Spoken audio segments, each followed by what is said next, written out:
Assalamualaikum warahmatullahi wabarakatuh.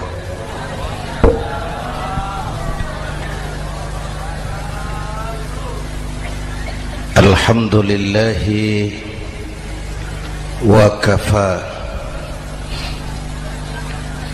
wassalatu wassalamu ala Sayyidina Muhammadin al-Mustafa wa ala alihi wa ashabihi ahli sidki wal wafa, amma ba'du. Para ulama, para habaib, para masyayikh yang saya muliakan, yang terhormat Bapak Kapolres dan Bapak Dandim, Sahibul Bait, segenap keluarga besar Pondok Pesantren Raudhatul Muta'allimin Al-Aziziyah,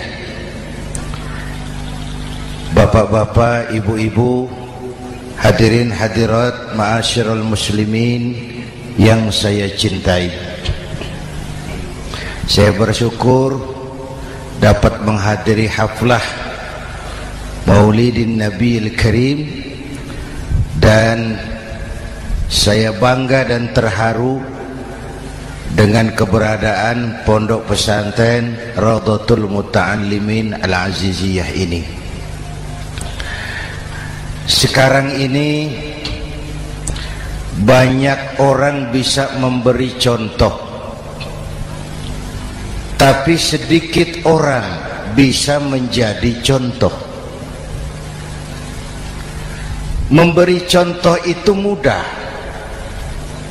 tapi menjadi contoh itu yang sulit. Oleh karena itu, pada kesempatan ini kita ingin mengambil contoh bagaimana Rasul melaksanakan perjuangan. Apa modal utamanya? Saya sampaikan 3 sajalah, mudah-mudahan selesai 10 menit. Yang pertama, modal utama perjuangan baginda Rasul adalah akhlakul karimah.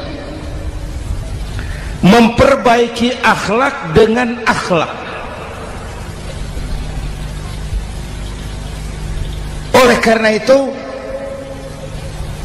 Suramadu sudah selesai. Dari dan ke Madura jadi lebih mudah. Bahkan Madura akan jadi daerah industri. Tetapi yang kita ingin, Madura tetaplah Madura. Akhlak tidak boleh berubah. Zaman boleh berubah, akhlak tidak. Masa boleh berganti, tapi keyakinan tidak boleh mati. Nah, soalnya adalah kepada siapa kita harus berakhlak. Kita itu kan harus berakhlak kepada 2. Kita harus berakhlak pertama kepada Allah. Ini yang terpenting. 13 tahun Rasul berjuang di Mekah hanya memperbaiki akhlak kepada Allah, menanamkan tauhid, meluruskan akidah, membangun keyakinan. 13 tahun di Mekah itu, dengan perhitungan kalau fondasi kuat, bangunan aman. Kalau fondasi melenceng, bangunan bengkok. Kalau fondasi rapuh, bangunan runtuh. Bangunan bagaimana fondasinya? Orang hidup bagaimana imannya? Kekuasaan dan jabatan baru ada manfaatnya kalau dipegang tangan orang beriman. Kalau tidak, yang muncul Fir'aun. Harta baru terasa manfaatnya kalau dipegang tangan orang beriman. Itulah sebabnya bangsa kita ini bukan cuma perlu orang pintar, kita perlu orang benar. Bahkan di masyarakat lebih baik benar tidak terlalu pintar ketimbang pintar tapi tidak benar.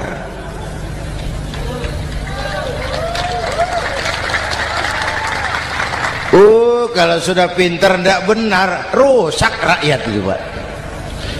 Disuruh ngurus beras malah nimbun beras. Ya, disuruh ngurus laut jadi bajak laut.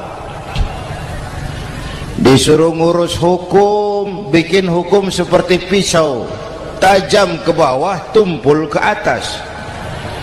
Kalau yang kecil salah, hukum cepat-cepat ditegakkan. Yang besar salah, diam pura-pura tidak mengerti. Itu yang melukai rasa keadilan.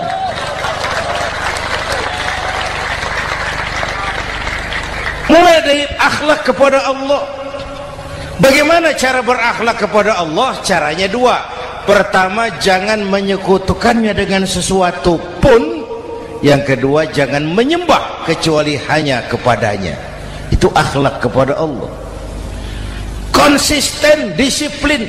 Saya bersaksi tiada Tuhan selain Allah, maka saya tidak akan menyembah kecuali hanya kepada Allah. Saya tidak akan takut kecuali hanya kepada Allah. Saya tidak akan minta tolong kecuali hanya kepada Allah. Saya tidak akan melarikan persoalan kecuali hanya kepada Allah.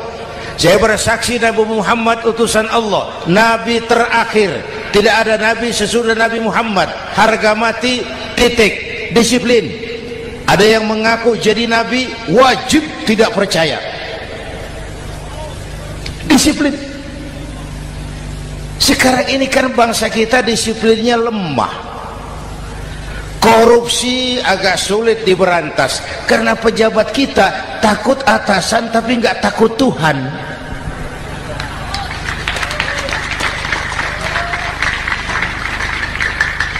Itu sama dengan anak muda naik sepeda motor ngebut, lampu merah jalan terus, di stop sama polisi. Prit! Iya Pak. Minggir. Siap. SIM? Ada Pak. SNK? Ada Pak. Tahu kau lampunya merah? Tahu Pak. Kenapa lewat terus? Saya nggak tahu, ada Bapak. Itu disiplin kita. Tenang bener jawabnya, kayak orang nggak salah itu.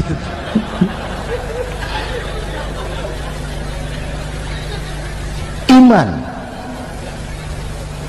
Apalagi belakangan ini saya sering bilang gini Pak, ini humor tapi agak tasawuf. Orang yang paling tenang hidupnya itu tukang parkir. Coba lihat tukang parkir, walaupun mobil banyak, mereknya bagus-bagus, tidak pernah sombong. Benar ini, tenang. Nanti mobil pergi satu demi satu, habis sama sekali, dia tidak sedih. Tenang. Mobil banyak tidak sombong, mobil habis tidak sedih. Apa rahasianya? Ternyata, nih tasawufnya di sini. Tukang parkir tidak merasa memiliki, tapi merasa dititipi. Wah, itu. Siapa saja yang merasa memiliki, bersiaplah kehilangan, dan itu menyakitkan. Tapi kalau merasa dititipi, jabatan, harta, anak, istri, semua titipan, hiduplah seperti tukang parkir. Pertama, titipan tidak boleh bikin kita sombong. Dititipi kok sombong, tidak pantas ya. Pak Zainuddin titip mobil ya, silakan. Yang punya mobil pergi, saya peteteng. Tidak pantas dititipi kok sombong. Ada orang dititipi jabatan oleh Allah sombong, dititipi sombong. Ada enggak pejabat sombong? Ada, namanya Fir'aun. Itu pejabat-pejabat sombong anak buah Fir'aun semua. Dititipi harta oleh Allah, jadi orang kaya sombong, sama tetangga tidak mau kenal, orang lain kecil semua, jalan tidak injak tanah. kuntilanak. Yang kedua penting, titipan harus dijaga baik-baik. Kalau tidak, yang nitip marah. Yang nitip marah. Pak, titip sepeda motor, silakan. Waktu diambil sepeda motor, kaca spion pecah, knalpot hilang, bemper hancur. Marah enggak yang nitip? Marah. Saya kan titip, kenapa enggak dijaga baik-baik? Dititipi harta oleh Allah jadi orang kaya supaya bangun pesantren, bela yatim, santuni yang lemah. Pelitnya 17 setan. Yang nitip marah. Dititipi jabatan oleh Allah isinya korupsi saja, yang nitip marah. Nah, saya mau kasih lihat sekarang. Allah titip Indonesia. Allah titip Indonesia. Hai rakyat, ini Indonesia, aku titip, kata Allah. Sebentar, ada meja mau naik. Silakan, Mas. Iklan. Ya, terima kasih. Jangan disangka kalau disediakan air teh pidatonya jadi lama. Dekorasi ini kok. Sampai mana tadi? Hai rakyat, ini Indonesia, aku titip, kata Allah. Ini negara besar dan kaya. Titipan ini ditebus dengan keringat, air mata, darah, dan nyawa. Ini bedanya. Malaysia memang merdeka, tapi diberi Inggris. Singapura merdeka, diberi Inggris. Indonesia merdeka, keringat, air mata, darah, dan nyawa.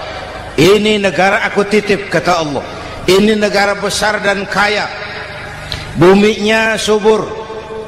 Di atas perut buminya segala tanaman hidup. Di bawah perut buminya ada gas, minyak, batu bara.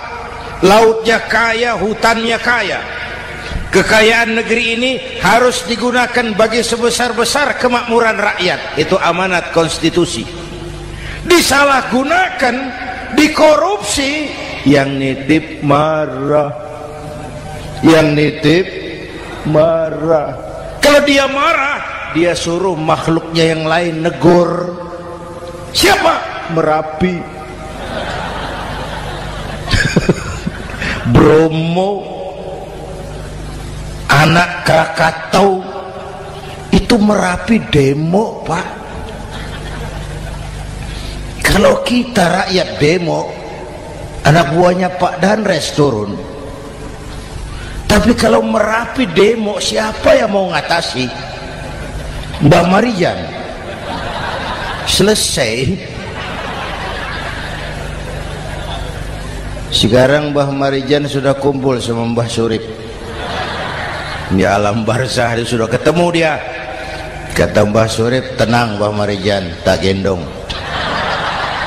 aman sudah. Aman sudah. Saya mau bilang Merapi itu makhluk, Krakatau itu makhluk, Bromo itu makhluk. Tidak mungkin makhluk bergerak dengan sendirinya, pastilah ada yang menggerakkan. Maka baik-baiklah sama yang bikin angin supaya bertiupnya sesuai keperluan. Baik-baik dengan yang bikin air supaya datangnya sesuai kebutuhan. Baik-baik sama yang bikin gunung supaya meletusnya pelan-pelan.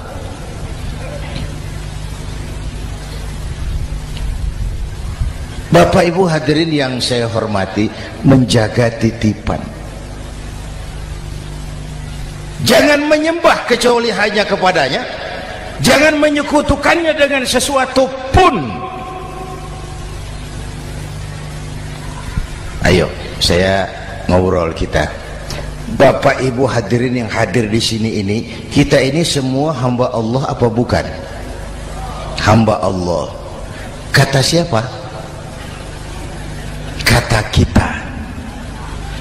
Kalau kata kita, namanya ngaku. Ngaku itu boleh dan murah. Apa diakui? Kita belum tahu. Ya, kan baru kata kita itu. Dan tidak otomatis kalau kita bilang saya ini hambamu ya Allah, lalu Allah jawab iya ya. Tidak, wong itu kan kata kita. Saya hamba Allah, kata saya. Berapa banyak orang perbuatannya, ucapannya berkata saya hamba Allah, perbuatannya menyatakan dia hamba setan, hamba nafsu, hamba dunia, budak jabatan. Tidak sesuai ucapan dengan perbuatan. Jadi hamba Allah tuh nggak mudah, digojlok, diuji. Coba lihat, yang jelas diakui sebagai hamba itu baru satu yang kita peringati ini, baginda Nabi. Allah mengakui kapan? Waktu menceritakan Isra dan Mi'raj. Apa yang dipakai kalimat? Subhanallazi asra bi'abdih. Maha suci Allah yang telah menjalankan hambanya. Hambanya. Muhammad itu hambaku, aku jalankan dia. Allah mengakui. Kapan kalimat ini turun? Setelah Nabi digojlok, ditempa, digembleng, diuji, difitnah, dicaci maki, dilontari kotoran unta, sahabat-sahabatnya dibantai. Lolos, Muhammad betul-betul hambaku. Ayo Isra Muhammad. Subhanallazi asra bi'abdi, hambaku. Jadi kalau mau jadi hamba Allah ya diuji, digojlok, digembleng. Nah, mari kita lihat kehambaan baginda Nabi. Orang yang paling bersih hatinya Rasulullah. Orang yang paling baik akhlaknya Rasulullah. Orang yang dosanya sudah mendapat jaminan ampun Rasulullah. Tapi Rasulullah kalau sholat malam bengkak kakinya karena rajin sujud. Hati bersih, akhlak terbaik, dosa sudah diampuni.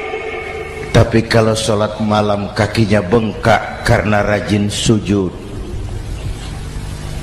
Saya tahu di sini juga banyak yang kakinya bengkak. Cuma urusannya apa, itu urusan masing-masing. Pada tingkat seperti itu Rasulullah, saya perlu Allah, saya perlu Allah, saya perlu Allah. Yang 100 tahun kita bangun selesai oleh gempa 3 menit. Ya, yang 100 tahun kita bangun ternyata selesai oleh gempa 3 menit. Kita perlu Allah, kita perlu Allah. Makanya musibah itu kan kalau menimpa orang baik-baik namanya ujian.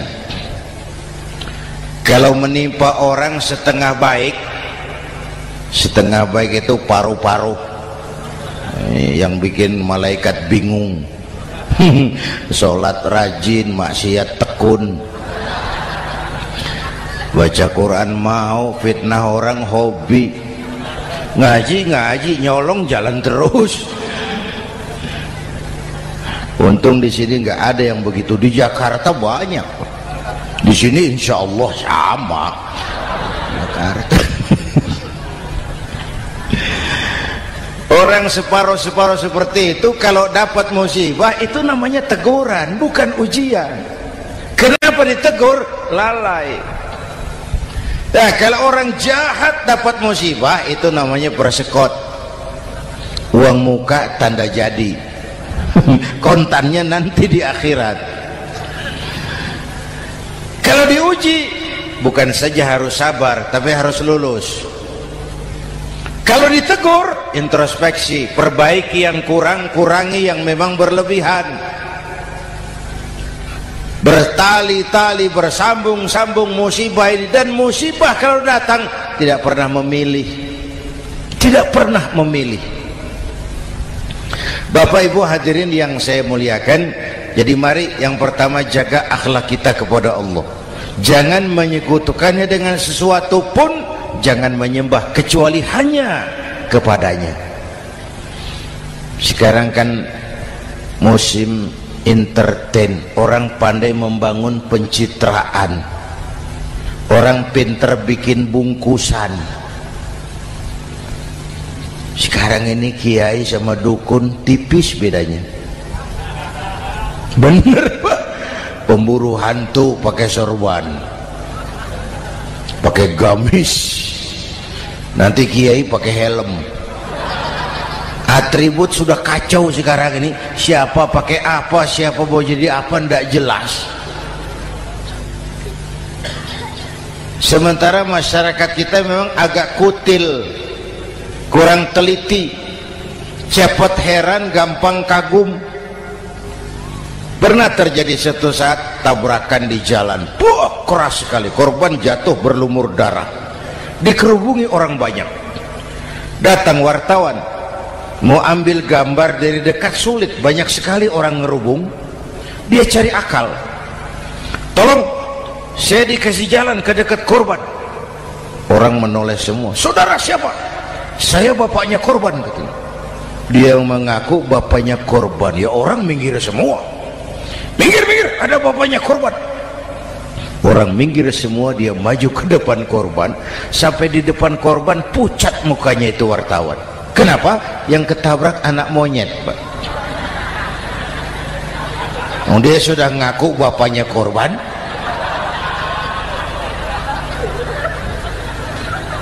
Ini cerita pendek tapi pesannya dalam. Kalau belum kenal benar jangan cepat-cepat ngakui. Ya, rakyat harus cerdas sekarang ini. Emas pasti kuning, benar itu? Apa semua yang kuning pasti emas? Udah cerdas lah itu, udah cerdas lah itu. Hati-hati, ini jangan pencitraan. Orang pandai bikin bungkusan. Oleh karena itu kita juga harus punya filter supaya tidak hanyut oleh kedangkalan-kedangkalan pencitraan itu. Satu itu akhlak kepada Allah. Yang kedua, kepada siapa kita berakhlak? Kepada sesama manusia. Kepada sesama manusia itu siapa? Pertama, sesama muslim. Malam ini saya hadir di sini, saya tidak merasa tamu. Saya hanya keluarga di tengah keluarganya. Bahwa saya lahir di Jakarta itu sih kebetulan, saya nggak pesan. Yang kita tidak pesan jangan diributkan. Kita nggak pesan. Warna kulit seperti ini kita nggak pesan. Dari suku apa lahir kita nggak pesan. Potongan seperti ini kita nggak pesan. Islam membebaskan manusia dari ras diskriminasi. Pada waktu yang bersamaan Islam mengangkat harkat, derajat, martabat kaum wanita. Ini kasihan dari tadi nggak diajak ngomong nih. Pada waktu yang bersamaan Islam mengangkat harkat, derajat, martabat kaum wanita. Tuh, ibu-ibu mestinya lebih terima kasih sama Rasulullah. Sebelum Rasulullah datang, nasib perempuan menyedihkan, dilecehkan, harganya murah. Sebelum Rasulullah datang, murah. Sebelum Rasulullah datang, murah. Coba lihat wanita sebelum Islam, sedih, dilahirkan hanya untuk melahirkan, alat pemuas nafsu. Kalaupun berperan, peranannya cuma segitiga, dapur sumur kasur, kasur sumur dapur, putar berputar di situ saja. Tidak usah di Arab, dunia, di Jawa. Raja-raja Jawa sebelum kenal Islam seenaknya ngumpuli perempuan kan, selirnya yang 30, 50. Sultan-sultan di Turki piara harem ratusan orang perempuan. Kaisar terakhir dinasti Ming Cina bangun istana 1000 kamar, istrinya 1000. Innalillahi wa inna. Itu saya coba pikir, raja kalau istrinya 1000, kapan pakai kolor itu raja?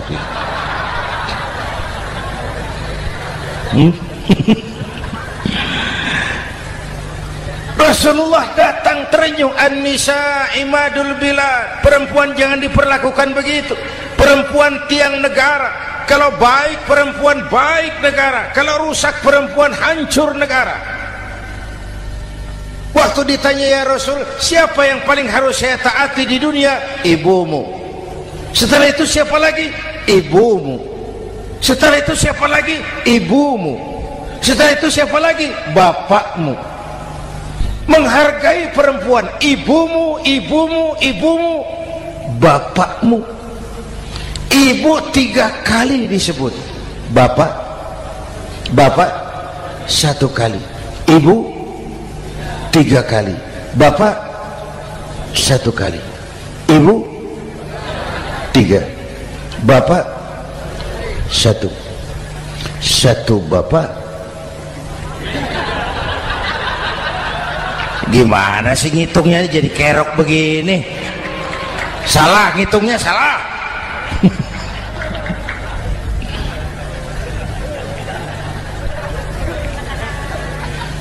Lalu dicairkan kehidupan kemasyarakatan di masjid.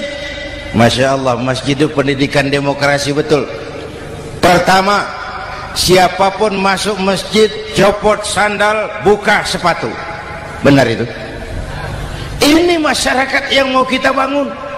Tidak ada warga negara kelas 1, semua sama. Lurah masuk masjid buka sepatu, rah. Camat masuk masjid buka sepatu, mat. Gubernur masuk masjid buka sepatu, Nur. Nikmatnya masyarakat masjid, nikmatnya masyarakat masjid. Coba binatang saja harganya tidak sama toh. Sapi yang mahal, yang gemuk, betul? Karena harga sapi pada dagingnya. Makin gemuk sapi makin mahal harganya. Tapi ada burung perkutut lebih mahal dari sapi, padahal dagingnya sedikit, betul? Kenapa harganya lebih mahal dari sapi? Harga perkutut suaranya.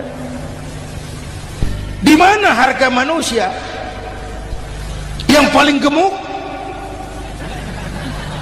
Silahkan bersaing dengan sapi. Maaf.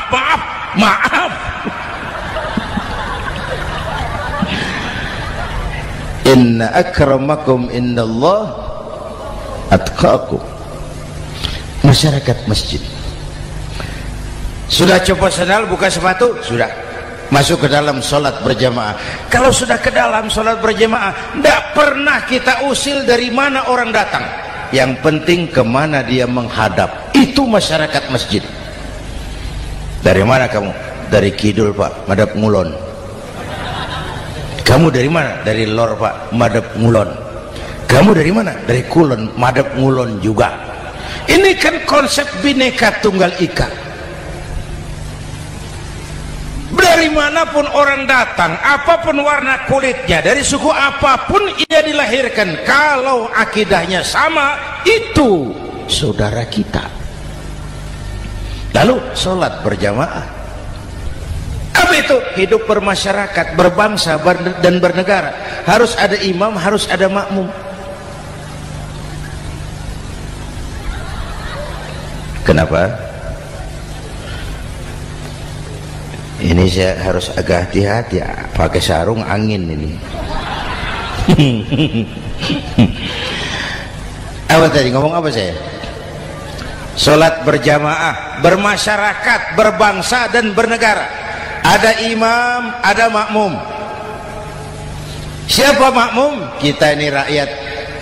Siapa imam? Para pemimpin negara. Apa bedanya? Imam harus dipilih. Makmum? Makmum nggak usah. Coba baca kitab fikih yang setebal apapun, nggak ada bab pemilihan makmum. Nggak usah, makmum nggak usah dipilih. Orang buta boleh jadi makmum, orang bisu boleh jadi makmum, tukang mabuk boleh jadi makmum, tapi tidak tiap orang boleh jadi imam. Imam harus dipilih. Siapa yang jadi imam? Pertama, a'lamuhum, orang yang paling alim di kampungmu angkat jadi imam. Yang paling alim, bukan yang paling tua.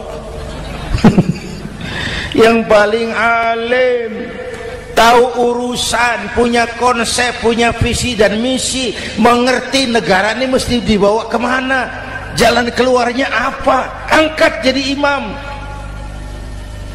Pak, ada dua orang Pak, alimnya sama, yang mana yang dipilih? Kalau ada dua orang alimnya sama, kata Nabi, afsahuhum, yang lebih fasih lidahnya.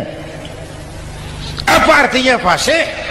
Nyambung sama rakyat, tahu apa yang dimaui rakyat, nyambung. Tidak sah orang fasih bermakmum kepada imam cedal.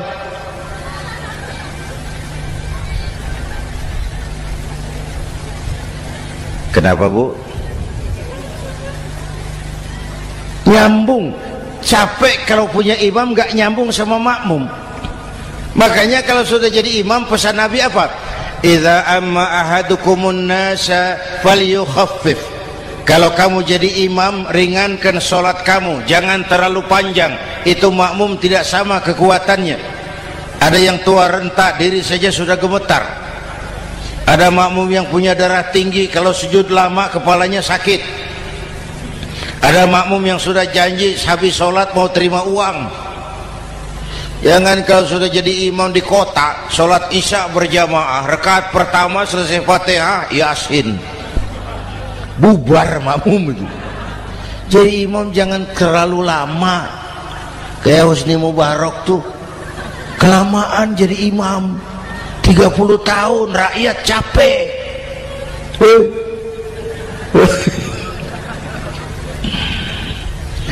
Bapak Ibu hadirin yang saya hormati, nah masyarakat Islam ini loyal, taat, setia. Kapan? Kalau imamnya benar. Imam takbir, makmum takbir, imam ruku', makmum ruku', imam i'tidal, makmum i'tidal, imam sujud, makmum sujud. Tapi masyarakat Islam tidak buta. Imam keliru, makmum wajib menegur. Ya, bagaimana negurnya? Mestinya ruku', imam sujud. Wah, keliru ini. Subhanallah, kan gitu. Itu aturan main. Tidak boleh imam keliru, makmum emosi, main pegang, mam, hoi salah, hoi, kacau sholat.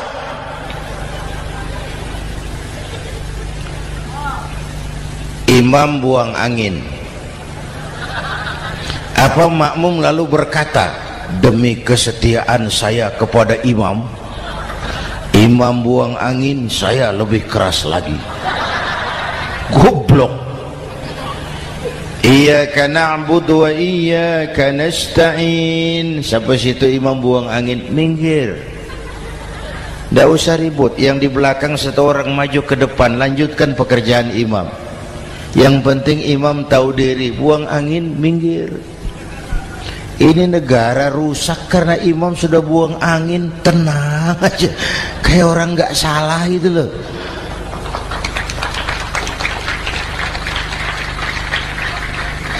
Selesai sholat dikasih tahu imam tadi buang angin ya sedikit. Apa kalau nggak sedikit lalu nggak rusak sholat itu? Nah, dalam berjaga akhlak kepada sesama, ayo kita jaga kesatuan, persatuan, kerukunan, kekompakan. Ini pesantren Raudhatul Muta'allimin Al-Aziziyah, ini aset kita, keberadaannya, pengembangannya, kelangsungannya, bukan sekedar tanggung jawab pengurusnya, tanggung jawab kita sesuai dengan bidang dan kemampuan masing-masing. Yang punya jabatan bantu dengan wewenangnya, yang punya harta bantu dengan uangnya, yang punya tenaga bantu dengan tenaganya, yang bisa doa bantu dengan doanya, yang tidak bisa apa-apa bantu dengan diam. Diam saja lumayan loh itu membantu. Bapak Ibu hadirin yang saya hormati, saya ingat almarhum Panglima Besar Sudirman pernah bilang, kamu itu kalau mau menang harus kuat, kalau mau kuat harus bersatu, kalau mau bersatu hidupkan semangat silaturahmi. Mau menang harus kuat, mau kuat harus bersatu, mau bersatu hidupkan silaturahmi. Bapak Ibu hadirin, rukun antar umat seagama. Beda pendapat boleh, marah jangan. Kalau di Jakarta kan sekarang lagi musim apa itu wahabi yang bid'ah, sedikit bid'ah itu. Saya sih bilang yang suka tahlil bagus, terusin. Yang nggak suka tahlil nggak apa-apa, tapi jangan mencaci maki yang suka tahlil. Orang yang mabuk masih banyak kok yang tahlil dicaci maki. Kita nih seperti orang kurang kerjaan. Waktu guru saya Hadratul Mukarram Ki Haji Dr. Idham Khalid wafat, saya ajak orang baca Fatihah. Selesai, saya lagi duduk di belakang, seorang pengusaha nemui saya, Kiai, kenapa? Saya coba ingin kepastian. Apa? Orang yang sudah mati dibacakan Fatihah itu apa pahalanya sampai? Saya bilang gini, Mas, kamu kalau nggak percaya mati aja dulu. Saya bacain Fatihah, tunggu di sono. Kalau nggak nyampe balik lagi nggak apa-apa.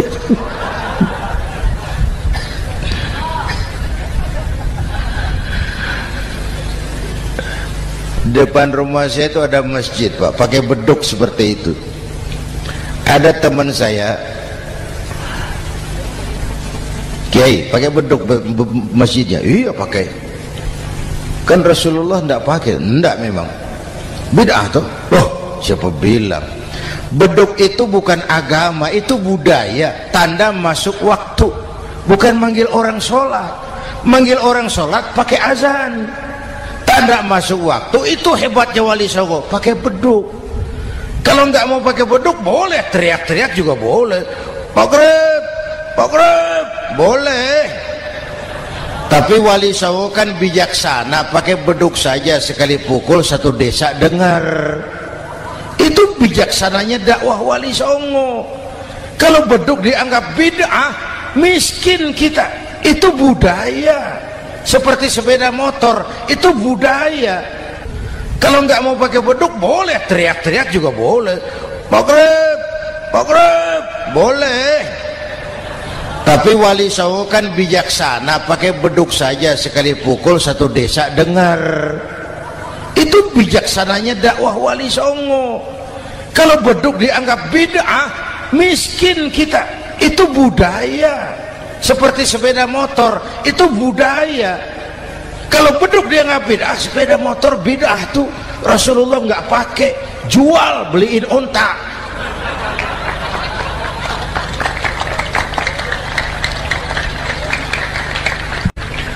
Ayo cari persamaan, jangan memperbesar perbedaan. Hormati pendapat orang, kalau pendapat kita juga ingin dihormati. Kasus Ahmadiyah meledak lagi di Cikesik, Banten. Lalu pendekar-pendekar HAM menganggap itu tirani, mengganggu kebebasan beragama. Dia lupa bahwa Ahmadiyah masalahnya bukan kebebasan beragama, tapi penodaan terhadap agama. Kalau kebebasan beragama sih umat Islam welcome. Orang mau Hindu, mau Buddha, mau Kristen bebas memilih agamanya masing-masing. Tapi ini kan Ahmadiyah lain, ngakunya Islam tapi ada nabi lagi sesudah Nabi Muhammad, namanya Mirza Ghulam Ahmad, asal dari India. Saudara hadirin yang saya hormati, ini yang prinsip penodaan terhadap agama. Kalau nggak ngaku Islam nggak masalah. Supaya mau aman caranya cuma dua, Ahmadiyah jadi agama sendiri, karena Malaysia sudah melarang, Brunei sudah, Rabithah Alam Islami menyatakan aliran sesat, Saudi Arabia melarang pengikut Ahmadiyah pergi bikin haji, dia dianggap non muslim. Cuma memang pemerintah kita nggak tegas. Kalau dari dulu dinyatakan dilarang, nggak akan ada lagi kasus-kasus seperti itu.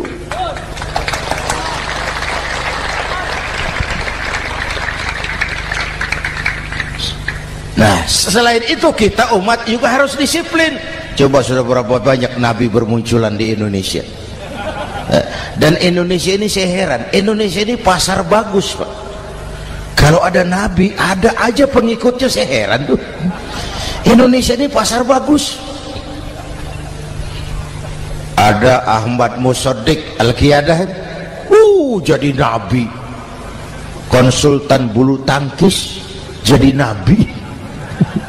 Dapat wahyunya di Bogor, ditangkap polisi 4 tahun. Muncul lagi di Bandung, namanya Sayuti, tukang cukur, ngaku dapat wahyu jadi nabi, ditangkap polisi lagi 2 tahun. Di Malang Ustadz Roy, ya sebenarnya petinju, dia masuk Islam, mu'alaf, belajar Islam tidak pakai guru, diutak-atik ayat Quran. Sholat kita harus mengerti artinya, maka sholat boleh pakai bahasa masing-masing. Ramai masjid. 2 tahun penjara. Di Jakarta muncul lagi Lia Edan, ngaku Jibril, ditangkap juga oleh polisi. Kita salut sama polisi kita lah, bukan cuma teroris, Jibril ditangkap Pak Kapolres. Saya bilang sama teman-teman polisi, untung dia ngaku Jibril, Pak. Coba kalau dia ngaku Israel, lebih gawat itu.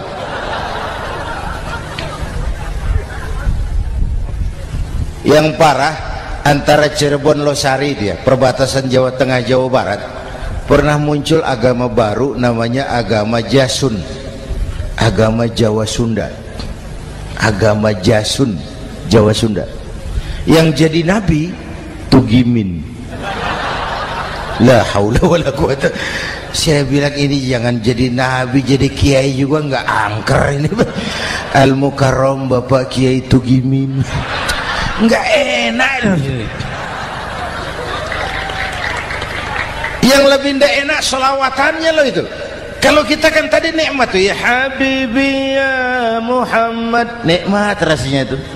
Coba ganti sama yang tadi, wah enggak, ya Habibi ya Tugimin, enggak enak itu, Pak.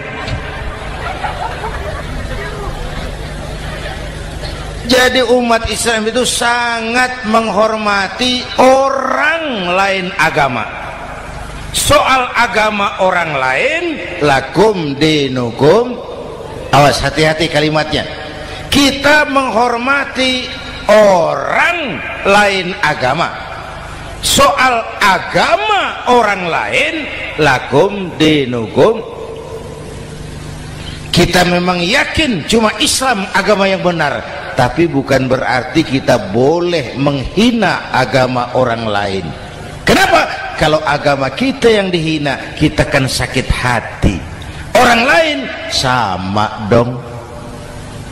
Itu sebabnya Allah berpesan, jangan kau caci maki Tuhan mereka, karena mereka akan balas mencaci maki Tuhanmu. Dan itu artinya mencaci maki aku, kata Allah. Jelas ini? Jelas? Justru karena umat Islam mayoritas di Indonesia, maka kerukunan antar umat beragama terjaga dengan baik. Kalau umat Islam mau main kasar, mau main kayu, mau main keras, Umat Islam ini 85%, yang lain pasti selesai, saya jamin selesai. Tapi kan tidak, kita sadar betul ini negara Pancasila, kita sadar betul bahwa kita harus menghargai orang lain agama, menjaga kerukunan, rukun antar umat beragama. Yang ketiga, rukun antar umat beragama dengan pemerintah. Dulu kiai saya bilang, sultanun zulum khairum min fitnatin tadum. Pemerintah yang jelek pun sebenarnya masih lebih lumayan ketimbang tidak ada pemerintahan, kalau itu ukurannya. Coba umpama nanti Pak SBY sudah terlalu pusing, lalu pengumuman jam 000, seluruh rakyat Republik Indonesia saya umumkan mulai malam ini tepat jam 000 pemerintah bubar.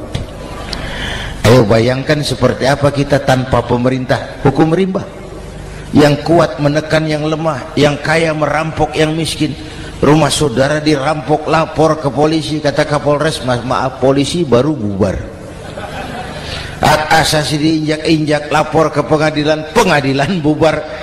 Masih ada pemerintah saja yang kuat suka menekan yang lemah, apalagi kalau tidak ada pemerintah.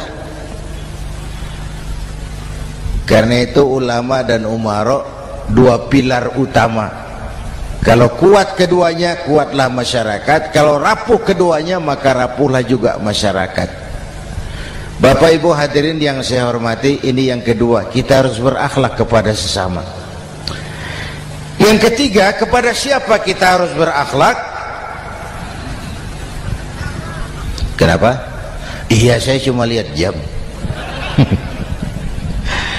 Yang ketiga, kepada siapa kita harus berakhlak? Kita ini harus berakhlak kepada makhluk Allah yang lain di luar manusia.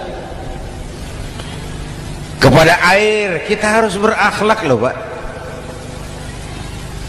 Saya dulu remaja ngaji fikih, kiai ngajar makruh buang air kecil di tanah yang berlubang. Saya protes, kenapa makruh kiai? Pertama, untuk kesehatan. Siapa tahu di lubang yang kau kencingi ada gas beracun. Kalau tidak kiai, kalau tidak maka artinya kau harus melindungi binatang yang ada di dalam lubang. Siapa tahu di lubang yang kamu kencingi ada semut sedang rapat membahas masalah Mesir. Apa dosanya lalu mati dikencingi? Ini namanya rahmatan li semut. Bapak Ibu hadirin yang saya hormati, ada hadis sederhana, fa iza zabahtum fa ahsinu zibhata. Kalau kamu menyembelih hewan, sembelihlah dengan cara yang terbaik. Jangan nyembelih ayam pakai pisau tumpul, itu namanya tidak berperi kebinatangan. Kepada ayam kita berakhlak, kepada pohon kita berakhlak, kepada air kita berakhlak. Kenapa sekarang alam tidak seramah dulu? Karena kita juga tidak ramah kepada alam. Kenapa sering terjadi banjir? Karena tempat air kita kurangi. Dia bingung mau kemana. Air nggak punya tempat. Akhirnya masuk ke rumah kita juga. Masuk dalam zoharul fasadu bil barri wal bahri bima kasabat aydin nas. Karena kita tidak berakhlak kepada lingkungan. Bapak Ibu hadirin yang saya hormati, jadi itu yang pertama, modal utama perjuangannya akhlakul karimah. Mau sukses, utamakan akhlak. Industrialisasi boleh terjadi di Madura, jalan berhotmik licin, oke, listrik masuk desa, alhamdulillah, tapi akhlak jangan berubah, akidah jangan goyah.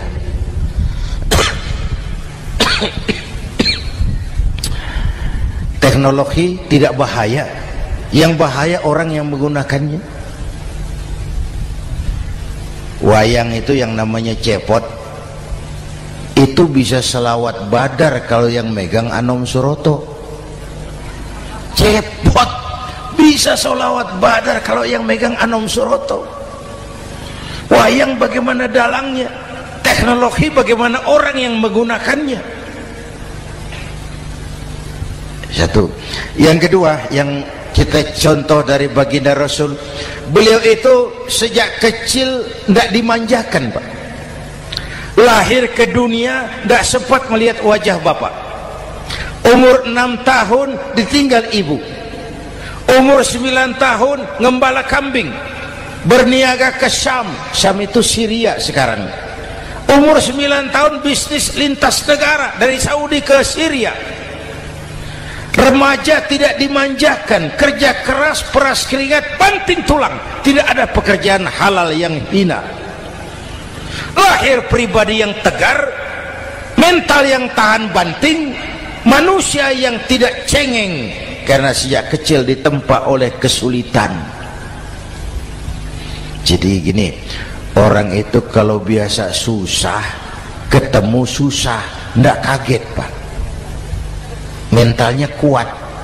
Saya santri biasa makan kangkung, datang ke rumah teman dikasih kangkung, loh makanan saya ini, dikasih daging ayam, nambah.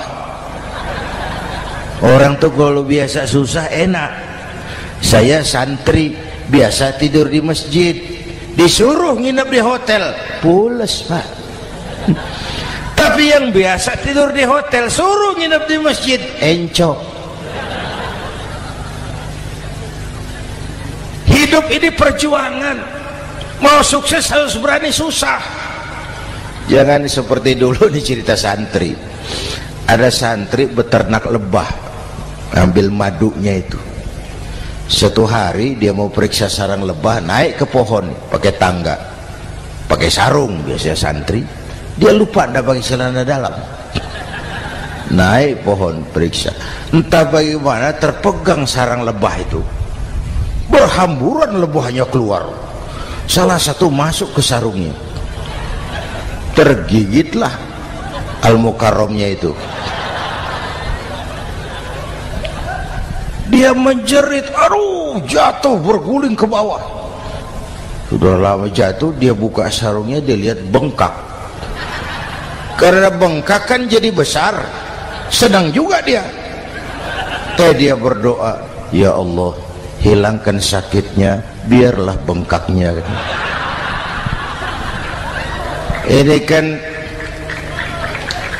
Ini doa orang nggak konsekuen. Bengkak dan sakit itu paket. Mau bengkak ya harus berani sakit. Masa sakitnya bengkaknya mau, sakitnya nggak mau. Itu satu tuh. Yang kedua, kita ini sering kalau punya cita-cita sering seperti rapat tikus. Satu hari sekelompok tikus rapat paripurna tikus untuk mengantisipasi bahaya kucing. Bagaimana supaya kucing itu jangan lagi mengganggu kita. Akhirnya ada yang mengusulkan begini, bagaimana kalau di leher kucing kita gantungkan lonceng, supaya kalau dia datang dari jauh suaranya sudah kedengaran dan kita bisa lari menyelamatkan diri. Wah, cerdas dia. Setuju, setuju semua. Setuju, bagus. Nah, oke. Waktu pembicaraan dilanjutkan, tikus mana yang mau menggantungkan lonceng ke leher kucing? Rapat bubar. Setuju, akur. Iya. Waktu kerja selesai. Bapak Ibu hadirin yang saya hormati, terutama anak-anak saya, para santri, remaja, pemuda. Hidup ini persaingan. Bapakmu tamat SD, nak kau sarjana. Bapakmu cuma jadi RT, nak kau camat. Bapakmu tukang tambal ban, kau harus punya pabrik ban. Anak saya pertama dulu, saya titip mondok di Tebu Ireng. Tahun pertama pulang saya kontrol, sini kau, apa hasilmu setahun di pesantren? dia sodorkan saya sebuah piagam penghargaan juara lomba pidato di pondoknya. Saya heran, ini anak di rumah jarang ngomong, kok bisa jadi juara pidato? Saya tanya, kamu bisa pidato, apa yang dipidatoin?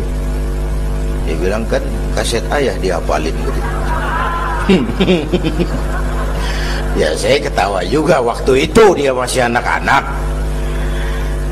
Baiklah, tapi apa cita-citamu? Saya kepengen seperti ayah. Wah, kau ini salah. Kalau aku ayahmu di matamu, menurutmu hebat, mestinya kau 10, 100, 1000 kali lebih hebat dari orang-orang yang kau anggap hebat. Karena tantanganmu akan lebih berat dari tantangan yang aku hadapi sekarang. Kalau kau sama dengan aku, kau ditinggalkan zaman karena kau tidak mampu menjawab tantangan zamanmu. Bapak Ibu hadirin yang saya hormati, persaingan tajam, tantangan makin berat.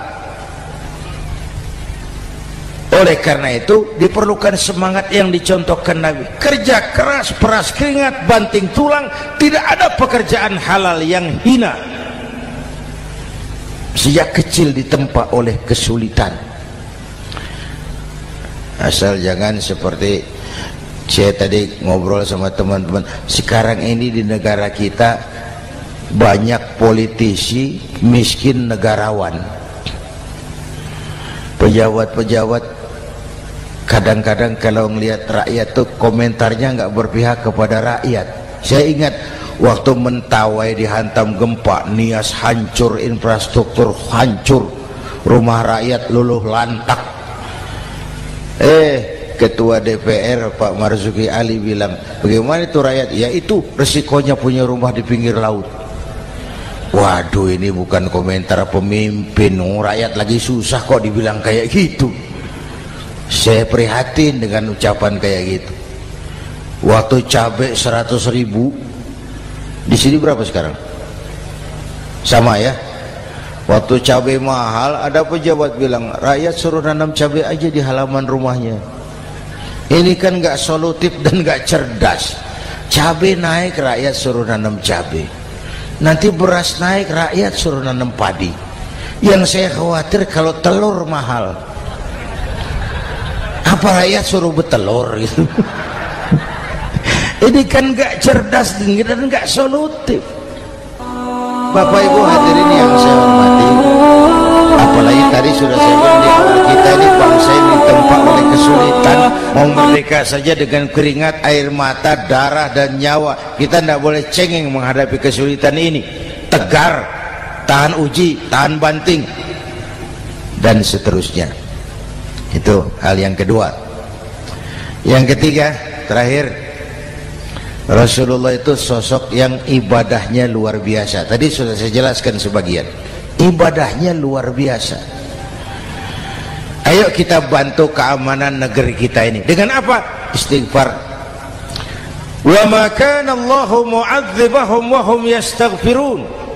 Allah tidak akan turunkan bencana selagi di tengah mereka masih banyak orang-orang yang istighfar. Rasulullah yang dosanya sudah diampuni sehari 100 kali istighfar. Ayo kita ngobrol ini.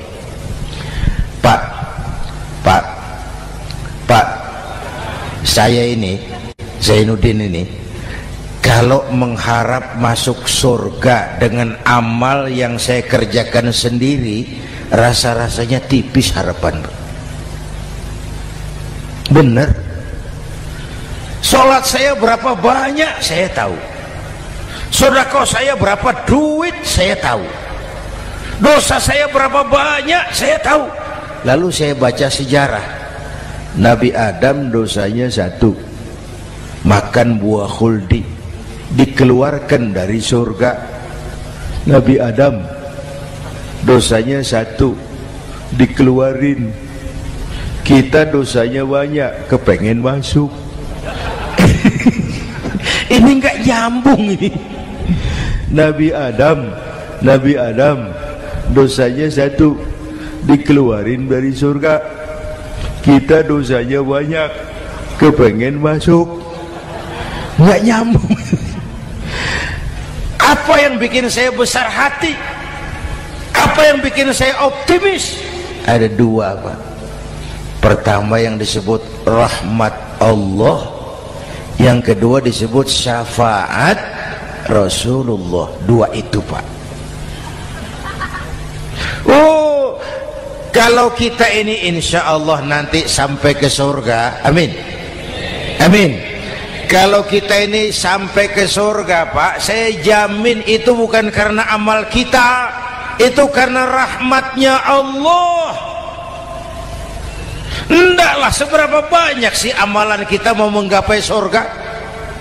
Kalau bukan karena rahmatnya Allah, sulit sampai ke sana. Hei manusia, dosamu besar, tapi lihat rahmatku lebih besar. Hei manusia, salahmu banyak, tapi ampunanku lebih banyak. Kau nangis di hadapanku, aku senyum melihatmu. Kau berjalan menujuku, aku berlari menyambutmu. Istighfarnya sehari 100. Lalu ada hadis qudsi, inni la ahammu bi'adzabi ibadi. Kadang-kadang aku pengen turunkan azab bencana kepada manusia, tapi ketika aku melihat 3 perkara, murkaku surut, bencana aku tarik kembali. Coba perhatikan hadis kursi ini. Allah mau marah hendak jadi, bencana ditarik, musibah diangkat. Kenapa? Ada yang meredam murka Allah. Allah enggak jadi marah. Siapa? Pertama, suyukhan rukka. Aku lihat orang-orang tua tengah malam sujud sambil berlinang air mata, nangis di hadapan Allah. Itu kita hutang jasa loh, Pak, sama orang-orang yang tengah malam sujud nangis di hadapan Allah. Lihat yang begitu Allah tidak jadi marah.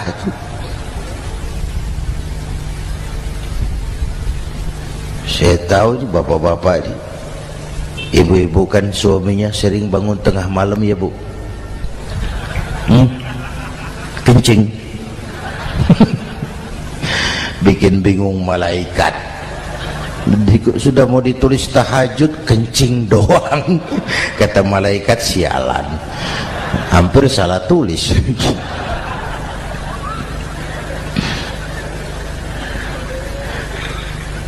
Aku lihat orang tua tengah malam sujud sambil berlinang air mata. Lalu aku lihat bayi-bayi tanpa dosa masih menyusu, sibyanan rudda. Bayi-bayi tanpa dosa masih menyusu, suci bersih, belum ternoda. Wa bahaiman rudda. Dan aku lihat binatang ternak melata mencari makan, kambing mudah cari rumput, alam terjaga keasriannya. Bagaimana bencana nggak mau nambah? Kita mengamalkan hadisnya juga terbalik. Yang diminta itu orang tua tengah malam sujud, bayi tanpa dosa nyusu. Sekarang bayi tanpa dosa dibuang ke tempat sampah gara-gara orang tua tengah malam nyusu. Terbalik namanya. Yang diminta itu orang tua tengah malam sujud, bayi tanpa dosa nyusu. Ini bayi tanpa dosa dibuang ke tempat sampah gara-gara orang tua tengah malam.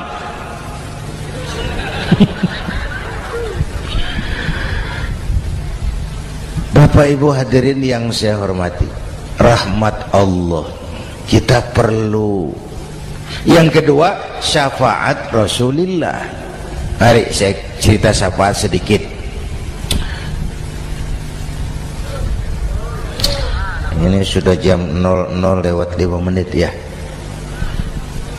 Ini kalau hitungan Indonesia ini sudah ganti hari, Pak.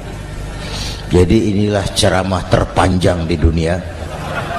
Bayangkan saya pidato dari hari Selasa sampai hari Rabu.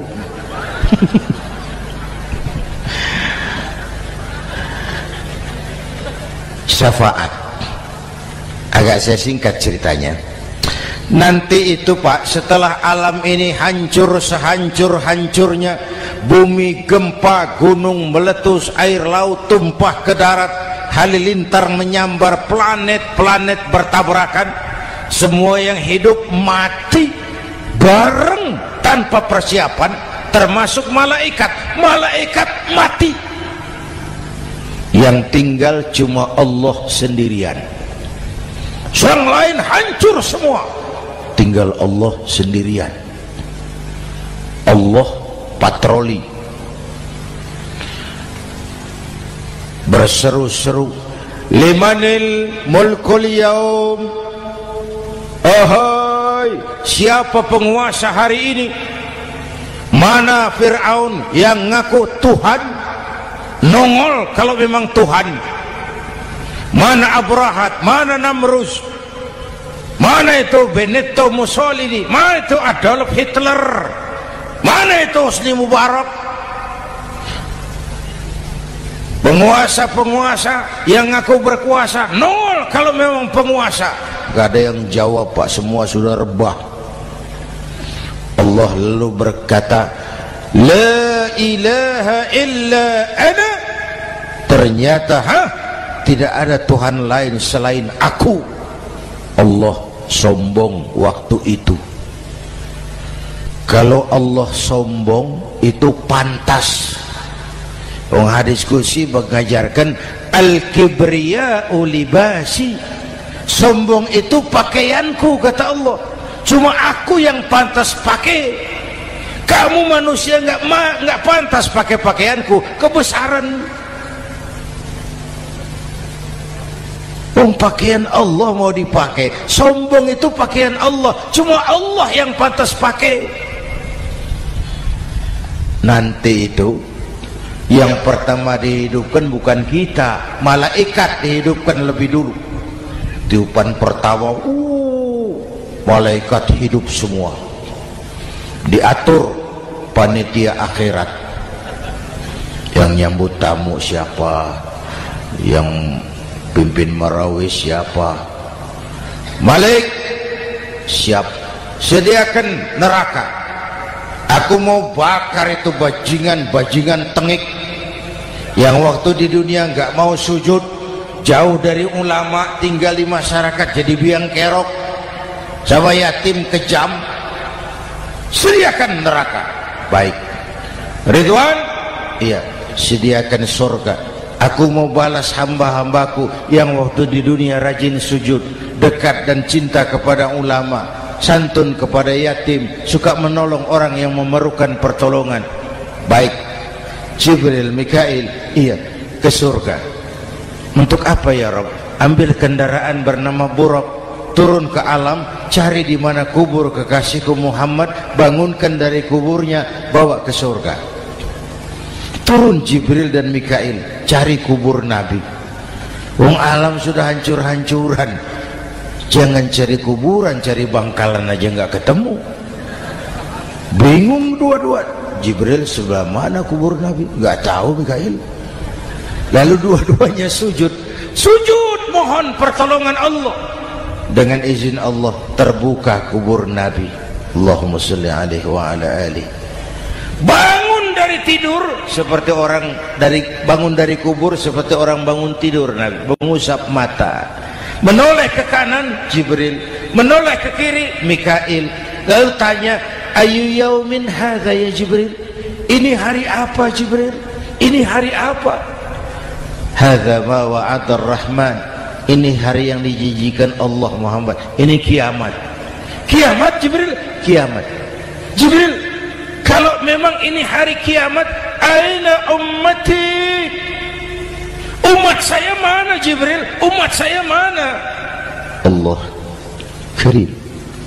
Belum pernah saya lihat di dunia ada satu pemimpin yang begini besar cintanya kepada umatnya seperti baginda Rasul. Dari dunia sampai akhirat beliau cinta kita. Dari dunia sampai akhirat beliau bela kita. Bangun dari kubur, tahu hari sudah kiamat, yang pertama ditanya, aina ummati? Umat saya mana Jibril? Kita yang ditanya. Kalau saya yang pertama dibangkitkan dari kubur, lain pertanyaannya. Ini hari apa Jibril? Kiamat Zainuddin. Oh, bini saya mana Jibril? Nabi enggak tanya Khadijah wala Fatimah wala Aisyah, aina ummati, umat saya mana Jibril? Umatmu? Iya, kau manusia pertama yang dibangunkan dari kubur, yang lain masih dikubur. Oh, lalu kita ke surga Muhammad, perintah Allah, perintah Allah.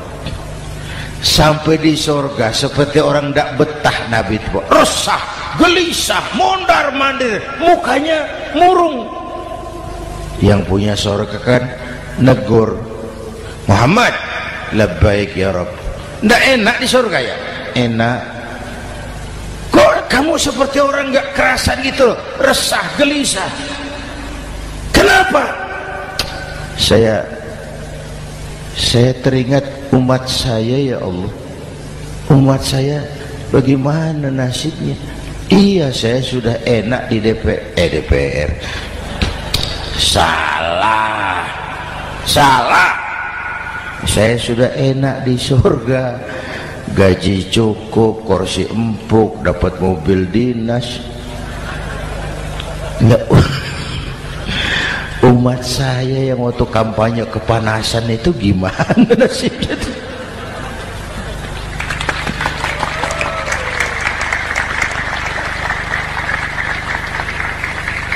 Makanya dulu di Senayan, di depan kantor DPR tuh banyak tukang kaca jualan di situ. Saya bilang itu tukang kaca pintar dagangnya di situ. Pas, maksudnya supaya yang mau berkantor di situ ngaca dulu. Ya, wakil lurah pasti tidak lebih tinggi dari lurahnya.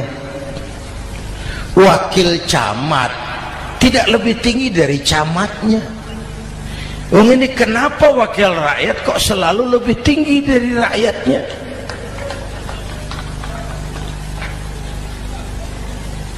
Kan yang memberikan mandat kita rakyat. Kemerdekaan bertujuan mengantarkan rakyat ke gerbang kesejahteraan. Lalu rakyat mempercayai tugas itu kepada pemerintah dan wakilnya di DPR. Saya percayakan kamu mengantarkan rakyat ke gerbang kesejahteraan. Itu amanat Undang-Undang Dasar. Biasanya yang diantarkan sampainya lebih dulu biasanya.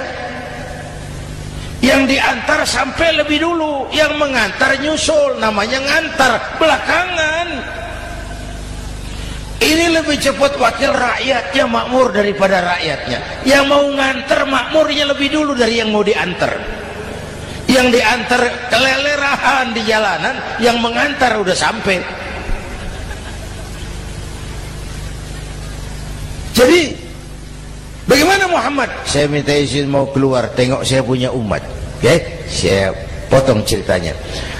Saat manusia dibangkitkan dari kuburnya masing-masing, Masya Allah, Masya Allah, saya nggak sanggup bayangkan jumlah manusia yang hidup di muka bumi sekarang kan 6 miliar. Cina berdua, India 2,5 miliar. Cina 1,5 miliar, India 1 miliar rakyatnya. Berdua sudah 2,5 miliar. Itu kalau kencing bareng banjir besar. Bayangkan manusia dari awal sampai akhir berapa puluh miliar kumpul di padang mahsyar. Subhanallah. Sibuk, panik, bingung mau disidang di hadapan Allah. Sebagian kumpul di pojokan berunding, kita mau disidangi. Terus ayolah kita cari bantuan. Kemana? Adnan Buyung. Begini. Kita ini kan anak cucu Nabi Adam. Pantas dong kita minta tolong sama beliau. Yuk, setuju. Berangkat cari Nabi Adam. Ya Adam, anta abal bashar. Adam, tuan datuknya manusia. Kami cucu kamu, anak turunan kamu mau disidang. Tolong kami Adam, tolong. Kata Nabi Adam, Quraisy mas, rombongan Jawa aku naik mumet lagi sama Nabi Nuh saja. Nuh bilang tidak bisa, saya juga punya masalah, pernah minta obat ditenggelamkan. Ibrahim barangkali, semua Nabi hand up, angkat tangan. Dikala itu yauma la yanfa'u malun wala banun, di mana harta tidak ada lagi artinya, anak-anak tak jadi beban, tiap orang sibuk dengan urusannya sendiri-sendiri. Saat itu ada satu pemimpin, Allahumma salli alaihi wa ala alihi, diizinkan Allah. Dikala semua nabi yang lain angkat tangan hand up, beliau malah ummati ana laha, ta'ali ummati, ta'ali ummati, umatku sini, umatku sini. Beliau memanggil-manggil umatnya. Yang bagaimana yang dipanggil? Ada hadis, inna ummati ya'tuna yaumal qiyamah ghurran muhajjalin min atharil wudu. Umatku besok di akhirat datang menghadap Allah dengan muka bersinar-sinar karena sering wudu. Sering wudu kan sering sujud. Masa cuma wudu tapi enggak sujud? Itu nanti ndak usah mengaku Rasul yang panggil, sini umatku. Tapi kalau muka enggak pernah wudu, enggak pernah sujud, merangkak di depan Nabi, saya umatmu ya Rasul. Kata Nabi, umat saya enggak ada yang kumbal gini. Dikala itu beliau berkenan memberikan syafaat. Syafaat itu saudara-saudara, saya pakai sarung, sobek sedikit. Syafaat itu nambeli, itu loh. Salat saya kurang sedikit, sedekah saya campur riak sedikit, puasa saya tidak ikhlas sedikit, ditutup dengan syafaat. Saya mau dagang, perlu modal 20 juta, saya punya uang 15 juta, yang 5 juta syafaat. Jadi harus ada modal. Kalau sholat tidak pernah, sedekah tidak pernah, lalu syafaatnya dari mana? Yang dapat tambelan itu yang punya sarung bolong, punya sarung sobek, ditambal dengan syafaat. Lah kalau tidak ada sarung, apa yang mau ditambal? Ya. Nah, mudah-mudahan kita semua mendapat rahmat Allah dan mendapat syafaatnya Rasulullah Shallallahu Alaihi Wasallam.